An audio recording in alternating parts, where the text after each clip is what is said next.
Hi, good morning. My name is Bethany Kokaya, and I am one of the owners of Yoga Roots. So today, if you're joining in, we're talking all about aerial yoga, how aerial yoga came to Malmo, and a little bit about my story. Also going through the questions that I've been sent about aerial yoga in general, and also the upcoming teacher training in March. So welcome. Let's take a look at what I have to share. All right.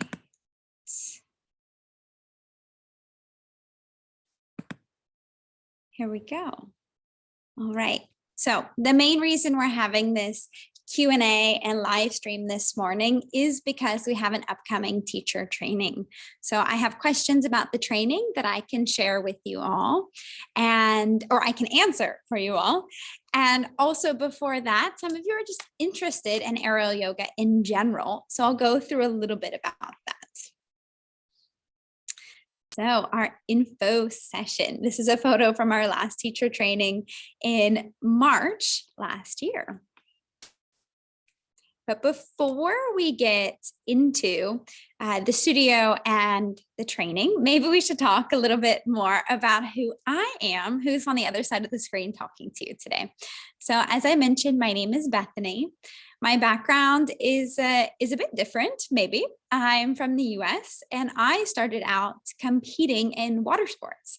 So I was competing in the skateboarding version of on the water.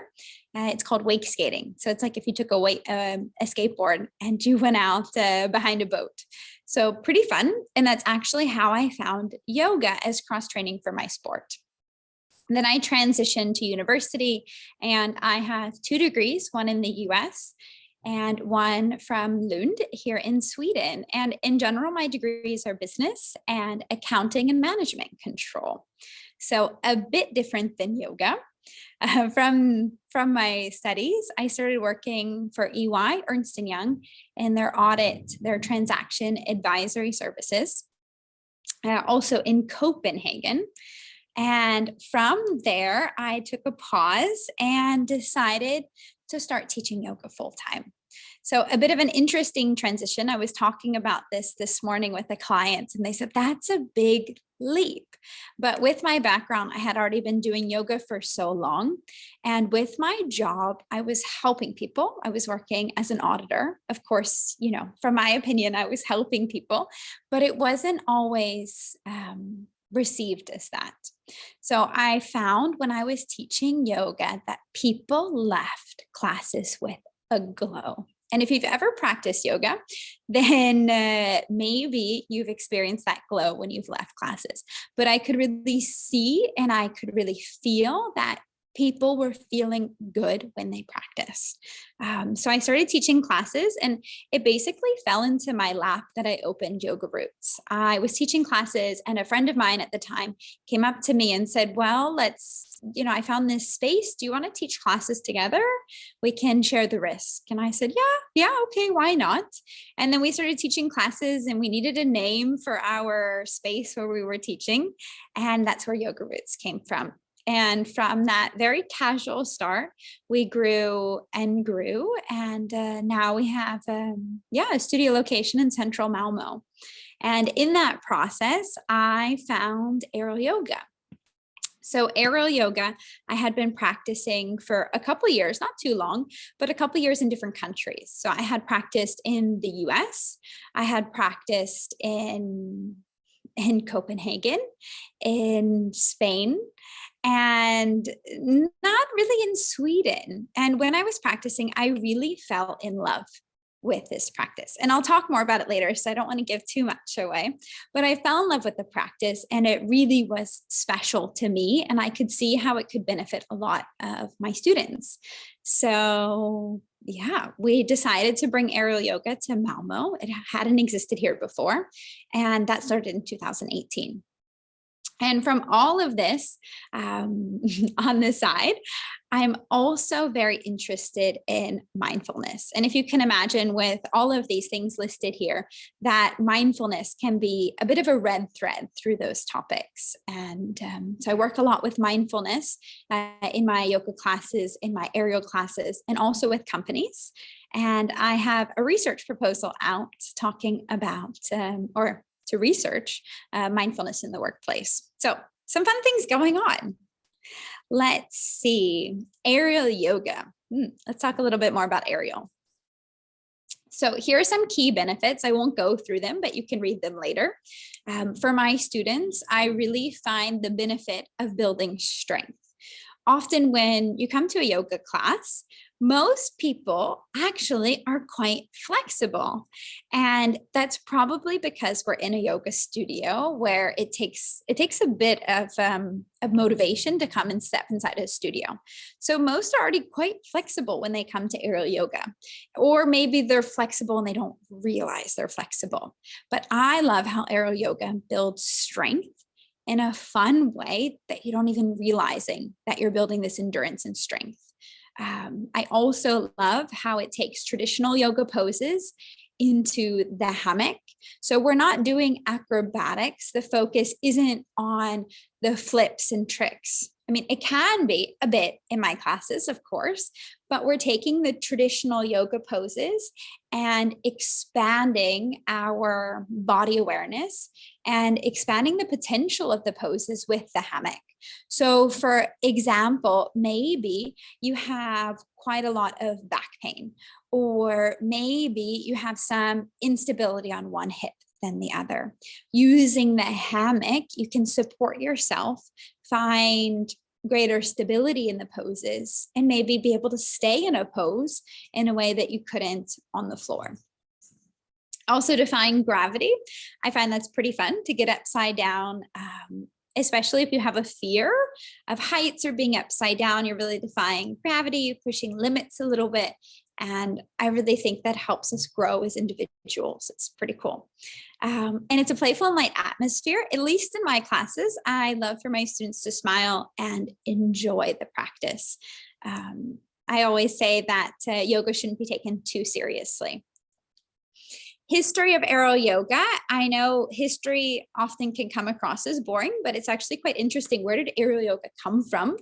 It comes originally, it can be traced as a prop in the Iyengar practice. If you're not familiar with Iyengar, you can do a quick Google. It's really interesting. They used hammocks as a prop against the wall. Oh, it's blurring, as props against a wall where they have attachments, and then you can do, for example, downward facing dog and similar movements, but you're attached to the wall and not to the ceiling. Aerial yoga as its own type of yoga was developed not too long ago in the 90s to 2000s by different teachers based on acrobatics, dance, yoga, and fitness.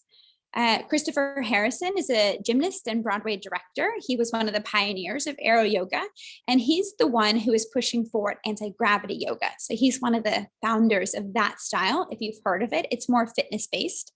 And then Michelle is an acrobat and yogi who's also thought to be one of the key founders of aerial yoga. And she created Unata Yoga, which is a branded type of aerial yoga that focuses, a lot about yoga and using the hammock as a prop for your practice. So here are the types of hammocks. You have an aerial yoga hammock. That's what we have at the studio. You have an aerial yoga trapeze. You also have the handholds and the footholds. That's quite common in anti-gravity yoga. And then the aerial yoga belt. I actually haven't seen one of those myself, but that's quite common. Say if you went to practice aerial yoga in Thailand, for example, or Bali, you would see this at studios there. Who is aerial yoga for? It's for everyone.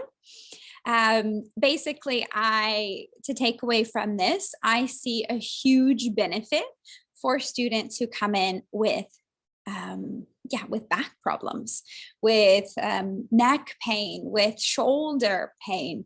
A lot of discomfort in the upper body can be relieved with the hammock. I've had students who've come in and they had severe injuries. One student was in a car crash and had severe back pain and spinal compression for years. And she started practicing aerial yoga and really training consistently. And her chiropractor came in and took a class one day. And she said she had to meet me and talk to me on who is the teacher that is making her client taller. And so aerial yoga really helped with her spinal compression, and she actually became taller. So not only did she get the pain relief with the hammock, but it was really helping her body. So I find that really cool. My aerial yoga journey. So a little bit more about me. I've talked about me before, but I know when I was getting questions, many who are interested in this live stream wanted to hear about my journey. So I gave my background, but a little bit more about my background to aerial yoga specifically. So I discovered it in Copenhagen. Since I live here across the border in Malmo, I discovered aerial yoga in Copenhagen. That was the first time I had practiced. I was wanting to try something new. I don't know where I saw it, but I saw a post or I found it online and it just looked really interesting to me. You know, sometimes in your life you feel pulled to something. I was really pulled to try this practice.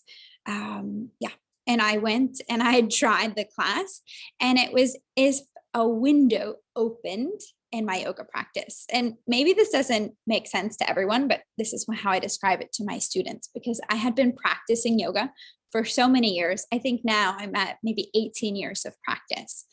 And when you practice anything for so long, you get into a routine. And it wasn't as if I was in a rut in my practice, but I had my safety in my practice. And I was trying to expand and try more advanced poses and trying different things. But yeah, there was a routine to that. And so when I stepped into the aerial room, I had an open mind. And when I left, it was if a closed window opened, and just that light and that inspiration from the practice was huge for me. And I fell in love with the practice. So since then, like I mentioned, I practiced all over Europe, or a couple places in Europe, and also in the US. I fell in love with it. Couldn't get enough of the practice. So from that yearning to practice, not having the setup here, I was talking to my business partner at the time, and I said, okay, you have to try this. Let's go and try. And I think this would be perfect for our studio. And she fell in love as well. So we did our training and then opened aerial yoga part of the studio in 2018 in the summertime here. And the rest is history. So from that, we developed our own teacher training. So there's different styles of aerial yoga. If you've practiced in different countries, like I mentioned, I had practiced in different countries, and you'll see different styles in different studios. Okay, anti-gravity, that sounds like aerial yoga, but it's not. It's more of a fitness-based practice. Or if it just says aerial, it could be aerial circus. Okay, then that's also very fitness and more acrobatic. So we decided that we wanted to have a yoga-based training for our aerial yoga teachers. So the training is very much based on our yoga practice being the foundation. And that doesn't mean that you need to be a yoga teacher. It just means that we're not encouraging our students to push their limits, get stronger, just one more, it's not that. It's a very inclusive approach. Our students need to listen to their bodies. They need to follow their breath, follow that inner intuition in their practice. And we use the hammock as a prop for our yoga poses, and that's the foundation. And then from that, we build and have a very playful approach to new poses, because on the mat, we can't get into monkey pose, for example. And that's when we're fully inverted upside down, hanging from our hips in the fabric. And that's very different. But for example, when we go into downward facing dog, it is the similar shape as that we would have on the mat, but without the discomfort of the pressure on our wrist, the pressure on our shoulders from holding our body up. You can relax that pressure and get the benefits of downward facing dog, the inversion, without the pressure from gravity. So that is the basic mindset behind the training, is that we go from a yoga background. Let's see. Here's a little more about the training. So it's a weekend immersion. I've had both 25-hour and 50-hour trainings. Last year was a 50-hour program. This year, it's just the 25-hour program that's offered. 25 hours means that we can do it in one weekend. It doesn't mean that the training is done completely in one weekend. We have homework. I recommend you take yoga classes before and after. We talk about those. We have a mentorship program where I can really help guide you and meet with the upcoming or newly graduated teachers to help you grow into the teacher that you can be. But the main part of the training when we're meeting together intensively is just one weekend. And I found over the years that it's quite beneficial for students. And as I say, over the years, I noticed I haven't mentioned, but this training in March will be our 4th teacher training. It will be the 3rd 25-hour program. And as last year, we had the 50-hour program, which is basically the 25-hour as the base, and then an expanded with modules and other options. But we're keeping it very simple this year, 25 hours. And the program is for both students looking to deepen their yoga practice, their aerial yoga practice, for example. Over the years, I've had students that they just love aerial yoga and they want to do more and more in the hammock, or maybe they want to have a hammock at home and want to feel comfortable to be able to practice at home on their own. Okay, what are the poses I can do? Can I lead myself? So with the program for those who are coming not as a teacher and not wanting to teach, that is what you can really get out of it. You can feel confident in your own practice that you can lead yourself. And that's quite popular. Yeah, you can come do the training. I order hammocks for those who would like hammocks, and you can have your home practice from that. But it's also for those who have a background in yoga, a background in fitness, and are looking for something else. Kind of like my story. I've been teaching yoga for so many years. I wanted to teach something different, and I wanted to give that benefit for my students. It can also be for someone who's teaching at a gym and they've been teaching Les Mills or their body balance program or any other program, and they want to teach something different. And we're looking for teachers, and maybe that could be for you. In the program, we cover over 50 aerial yoga postures and how to safely teach them. In the manual, there's photos of the poses, and then we go through those poses so you understand the anatomy, the benefits of the poses, and most importantly, the safety in the poses, what to instruct your students, how to move in and out of the poses safely, and some tips on what not to do. Or if you see your student doing that, you'd want to help them quickly or casually. How to structure and sequence a class. This is key for anyone who wants to teach. How do you sequence an aerial yoga class? If you're a yoga teacher, it can be very different how we sequence. So that's really interesting. How do we sequence an aerial class to move our students through the poses in a smart and safe way? Safety for your students, yourself as a teacher. That's kind of what I mentioned before about the poses, moving in and out safely, but also some information about rigging. But I will mention that that from where I stand, I am not qualified to go into your home. I'm not an architect. I can't tell you where you can safely rig a hammock. That is not what I can share. And I really do recommend everyone to talk to a structural engineer, to look at the architectural designs, to have a professional opinion before you install at home. But I can tell you how to rig and what to think about in the basics of that, which is a lot better than maybe YouTubing and Googling about rigging and doing it on your own. So that's a really nice benefit. And then we talk about how to safely rig the hammocks in the studio as well. I'm pointing because I'm at the studio today. But also we cover confidence as a teacher, how to effectively communicate with your students. How do we talk to our students? How do you stand up in front of a room and communicate? We have some pretty cool training with that.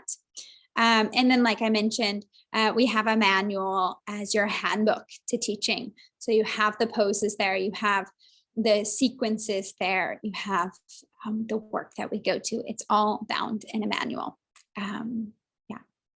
So last year the manual was over 60 pages. So it's quite a lot of information that you can take with you out of the training and have as your guidebook as a new aerial teacher or for your home practice.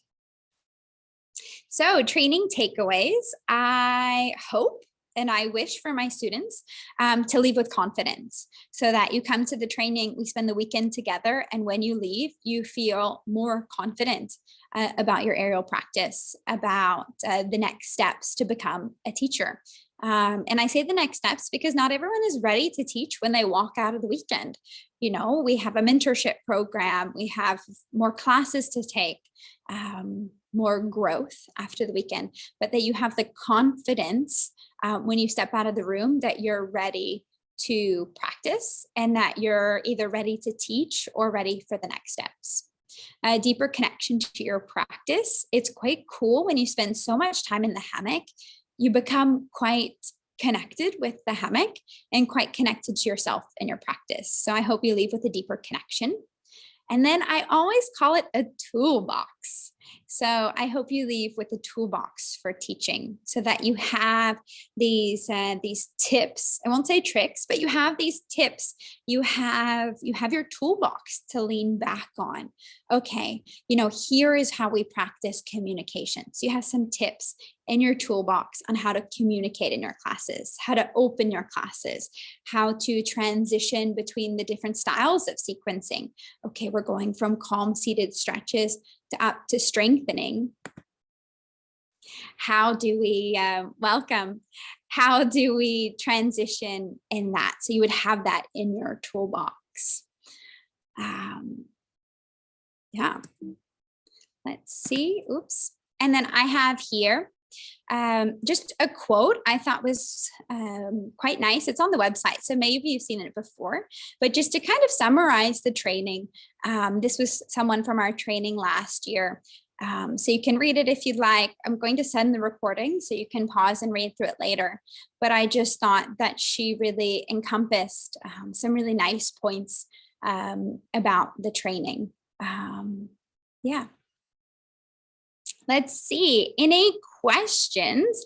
I've covered quite a lot in the live stream, and I promised that we would keep everything for under half an hour. So we're quite good with that. But I've covered questions about basics about aerial yoga, just those that are interested to know a little bit more about the history. I've covered some questions about the teacher training in general. And if there are any other questions, I can check the chat box. You can drop them there. All right, any questions?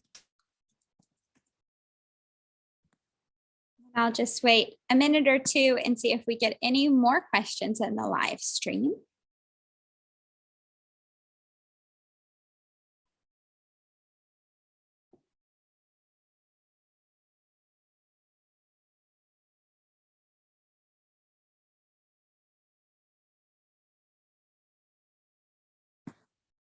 But if not, that's all I have for today. So if you're just joining, I will send the live stream. I can email it out. And for anyone who wasn't able to make it, I have already promised to send the stream over and you'll get the slides and my explanations and the questions. If for some reason you don't have my email is here on the screen, so you can reach out to me directly. Maybe you thought of something after watching the stream later on, or maybe you just didn't get a chance to send the questions in the email. So if you think of anything, please ask. I'm here if you're local in Malmo. I'm here leading classes on Monday evening, so you're always welcome to come in and talk to me before and after class, or email is always easy as well if you're not here. But thank you for taking the time. I hope you learned something, and I hope you have some nice takeaways, to get you thinking about aerial yoga and maybe the training. So talk to you soon. Thank you.